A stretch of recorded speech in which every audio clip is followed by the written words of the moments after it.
Hi, welcome to Knowledge at Global Affairs Canada. We're here to tell you about FRIDA, the Young Feminist Fund. My name is Devi. Hi, my name is Ruby. And we're both co-directors at FRIDA. We're going to answer a few questions that you sent to us. Okay, so first question, what is FRIDA? Okay, FRIDA is the only youth-led young feminist fund focused exclusively on supporting young women, girls and trans youth all around the world. We are currently supporting 120 groups in over 85 countries that are working on all sorts of issues such as gender-based violence, sexual reproductive health and rights, right through to climate justice. We're seeing that young feminists are facing really, really serious challenges in their work, from violent and volatile contexts, discrimination and closing space that's limiting their ability to organise, and the reality that they have very scarce resources for their work. So the average income that we see young feminist groups have is around $5,000, but some of those groups it's as small as 500. So when you combine, on one hand, very dangerous contexts, and on the other, very scarce resources, there is an insecurity that comes with their work. But despite that insecurity, the resilience and the creativity of young feminist organisers to make changes at the grassroots level and really sustain that context is, for us, profound.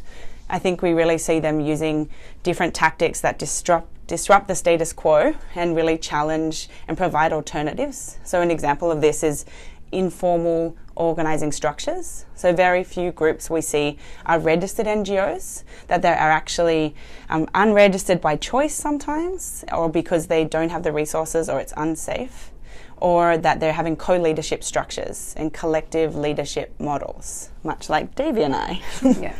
But I mean, really one of the reasons we started FRIDA is because even though these groups are doing amazing work and dedicating so much energy, their leadership is often unrecognized, unvalued, and not trusted. But we believe that when you do put funding and resources in the hands of young feminists, young women, girls, and trans youth, then really radical shifts can change in society. So at FRIDA, youth participation is really central to all of our work. Devi, can you tell us a little bit about how that works in our grant-making model? Yeah, so in our grant-making model, the way that it works is every year we put out a call for proposals around the world, and we do this in 7 different languages. And once we receive the proposals, we do a basic screening with the help of a global advisory committee made up of other young feminist activists. But once they're screened, the proposals get to go back to the applicants, and they get to read the proposals and see what other groups are doing, but really to decide and help us know what are the priorities of young women in that region and what they think are the best solutions to problems that they're really familiar with. So they get to vote. It's anonymous and they can't vote for themselves, but we use those votes to then make our funding decisions. And it's really about putting those decisions that are not usually held by young women and girls and trans youth, and for us to trust their leadership and their knowledge of the realities on the ground. Yeah, we really find that young women and girls are the experts of their own realities, so it's important to ensure they are part of that decision. So we know that you're really interested in impact, and we want to tell you about how we define success at FRIDA. So at FRIDA, we're seeing success on multiple levels in our work. As we're a funder, we're working at the philanthropic field and working in the donor landscape. So that means shaking that up and really trying to change the game in terms of having young women and girls actually involved in decisions and ensuring there's more transparency and transforming power. So our whole grant-making model is obviously critical to this work, but it also means ensuring that more resources flow to support directly young women, girl-led groups. So that more and better resources is what we're aiming to do there. And we're seeing some really, really amazing work and changes and commitments from the funding community. We also, taking a step down, we look at the young women themselves that are actually changing through their work. So their organisations are becoming stronger. They're also finding in individual changes that they are more empowered, access to leadership. They're more recognised in their communities and trusted for their contributions. And then themselves are making changes in their community. So supporting other young women and girls to access safe spaces to be able to feel like they can share what they're experiencing as well as making changes in the community, such as influencing and changing the minds of decision makers. So, for example, a traditional leader who is advocating very strongly around child and forced marriage, they're directly communicating and making changes towards those leaders or even the parents through using theatre and using radio shows, different creative ways to make changes locally.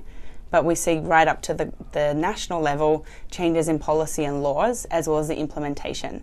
So a real kind of diverse spectrum of change that we're seeing, but really powerful things. Yeah, so one of example of that is a group called Beyond Borders, and they are working on peace building with the long-standing conflict between Turkey and Armenia.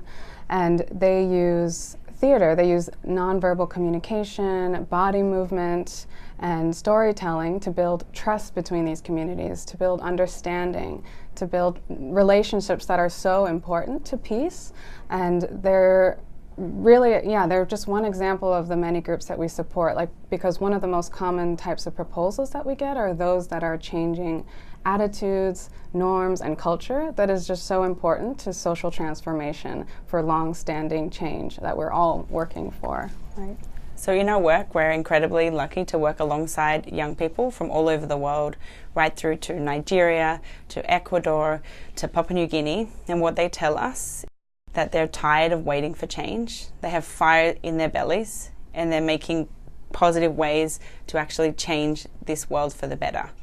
And for us, that reminds us of a quote very often that inspires us. Yeah, it's by Arundhati Roy, who says that another world is not only possible, she's on her way.